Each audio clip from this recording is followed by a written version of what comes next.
Hi, welcome to my channel. My name is Valentine, and in this video of mine, I would like to share you guys an essay I've just recently written of one of my favorite authors and poets when it comes to American literature.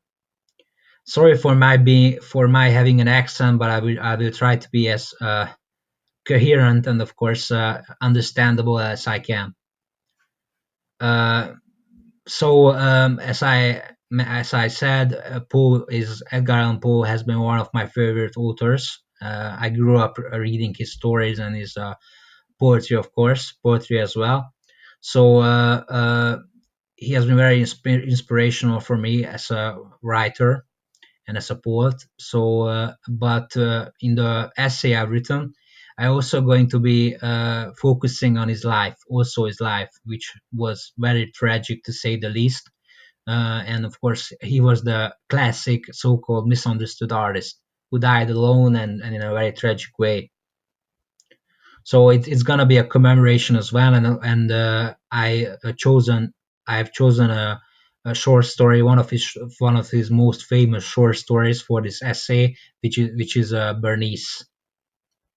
So to cut a long story short, let me just start reading you guys my essay. Well, first of all, despite all who have attempted the genre, since Poe is the master of the horrific short story genre. In fact, he was the first one inventing it. Obsession has always been a central part of the author's writing, combining it with nightmarish fantasies throughout his stories. I'm sure you guys all know if you have ever read a Poe story. Obsession is obligatory, I guess, to all creative mind, to all artists.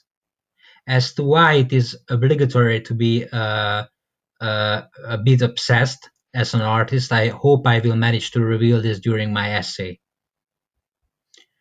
There is little point in trying to not spoil a Poe story by avoiding and telling the final outcome. For in this story, Bernice and much of his other works, the fascination lies not in a teasing or an elaborate plot leading to a surprise revelation, but in a morbid dwelling on an awful texture of misery, melancholy, and near madness. Poe dealt with melancholy and madness. One can read Poe's stories repeatedly, and they still taste satisfyingly vile, and may be a little disturbed even for entering a world of madness and obsession concerning many artists, authors, not just Poe. But Poe was one of them who entered the world of obsession and madness.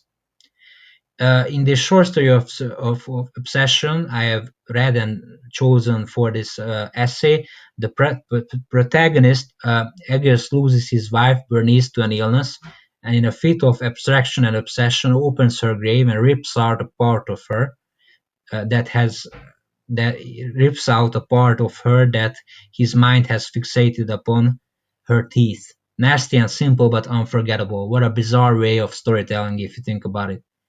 He ripped out his her teeth to as a memory of his wife. So that is the main story of the main plot of the story, Bernice. Very nasty and simple, but unforgettable. Poe approaches the subject of madness through turning upside down one's basic and elementary desires and needs in life. In this case, he portrays madness through love and understanding. I say it again. He portrays madness through art and love. There is little joy in Poe's word, very little joy. Love, hope, and happiness are only shown as something to lose to provide a fading glimpse at values from which the blackness of the tragic end stands out more clearly.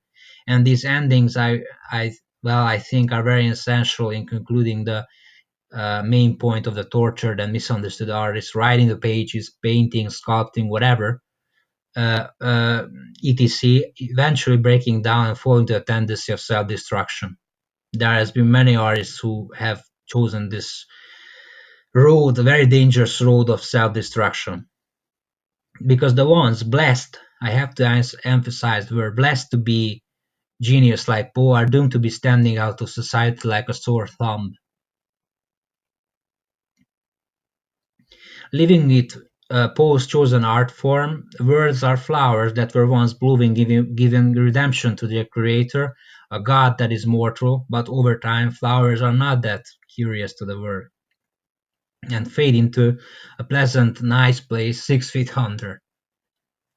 Poe twisted his main theme, and the protagonist in Bernice goes 6 feet under to bring back a corpse. I think, in my opinion, Poe's genius lies in not just his genial style of writing, but also his way of showing the world that there is something beneath the surface of one's desires and aims, something that is more important, more abiding than anything normal people could ever dream about in their simple little minds. And being honest, she shows that what is abiding and divine isn't necessarily nice or beautiful. He, like many geniuses, tried to cope with his own God-given gift or curse. You can call it a gift, but you can also call it a curse through self-destruction. He was an alcoholic. I'm sure you guys know it. I don't have to go into detail in detail to Poe's life. I'm sure the reader who takes the time to listen or read this piece of mine knows well this important factor of Poe being present obviously in his work, screaming for recognition when he was alive. If you ever read Poe, and of course having some wit doesn't hurt, to find an answer to the brutality of and nightmarish images portrayed in their work in his work. I think the word nightmarish fits this strange word. His strange word. I'm sorry. I will quote one of his poems really hitting the spot. So the poem I'm going to be quoting is the following: "Is all that we see or seem but a dream within a dream?" It's very thought provoking, and I can't help not telling that it's one of my favorite quotes from Poe. As I said, it hits the spot, so I don't quote it for no reason. Indulge my being a little abstract now, but I think, in my opinion, I'm also an artist. There's a dream in everyone's heart, and the chosen ones, I emphasize again, the chosen ones like Poe, dare to vanish in a dream filled with beauty, with divinity, with with uh, uh, magnificence.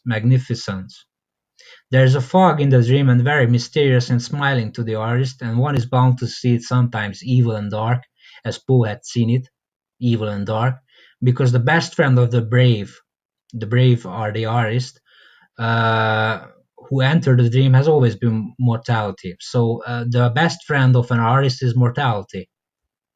Uh, Coming to the conclusion that eventually you're gonna be dead, and your work gonna be forgotten. And if even if it's not forgotten, and you will be you will be getting some recognition, you are still dealing with the darkness in your soul by having your inner power to create something out of it, out of this darkness. And so simplicity and mortality may as well be the most crucial part of Poe's talent and genius, because he is harsh. He's very harsh and very honest. He doesn't try to cover up the truth by manufacturing a sort of intellectual omnipotence. The problem with many intellectuals is that they debunk the simplicity and the truth, and simply just gaze into confusing and useless ideas, covering up their own denial to just look and feel the simplicity. They are just plagiarizing all over, always something that makes their weakness look superior. Poe is one of the artists, but I could mention many other artists as well, who dealt with simplicity, and his whole work is, in my opinion, is an analytical biography of the unknown. The unknown is mortality, and sadly, the brave, the artist who entered the dream, had trouble getting out of the dream and the fog and the evil and the darkness. In conclusion, thinking about and mulling over what I discussed on the short story Bernice, it's interesting that some of Poe's readers complained to the editor when Bernice was published in the Southern Literary Messenger in 1935. This was early in Poe's career, and this is just a little extra information for you guys. And he reports that the subscription list of the genre was over 700 pages. Despite the complaints, Poe's potential as an acclaimed author grew within his life, even though he was fighting alcoholism and other demons. Within a very short period of time, the public opinion transferred its rather abnormal and unsettling cries of a very unique and gifted storyteller, and it has been very inspirational for the next generations, for me and for many other writers. That is why I think he has been very significant, and will be very significant for many centuries, because his works is honest, harsh, and abiding. So, moreover, his genius, inventive style also opened the door for, as I already mentioned, for contemporary authors to experiment in this genre, the horrific short story genre, striving for being able to reach the unknown to at least a bit, not falling into an illusion of the unknown and deeply and perceptively like Edgar Allan Poe. But many have got close. Maybe I have got close as uh, entering this world of darkness, but I think I'm not the only one, and I'm not alone with this. Everyone who has ever been striving on creating something new, and if you, my friend, after listening to this little video of Edgar Allan Poe and wanna get some advice, I would give you an advice that don't be scared. Don't be scared. Enter the darkness. Enter the fog, and try to make something beautiful from it. Because if you are brave to enter this world of um, this world of darkness and evil and blackness, you will also see beautiful flowers. You will also see the beautiful sun rising up in the morning. So sorry for being an abstract again, but in conclusion, I think all artists should be given respect for having the courage to enter this hell and make a heaven out of it by creating something that will be very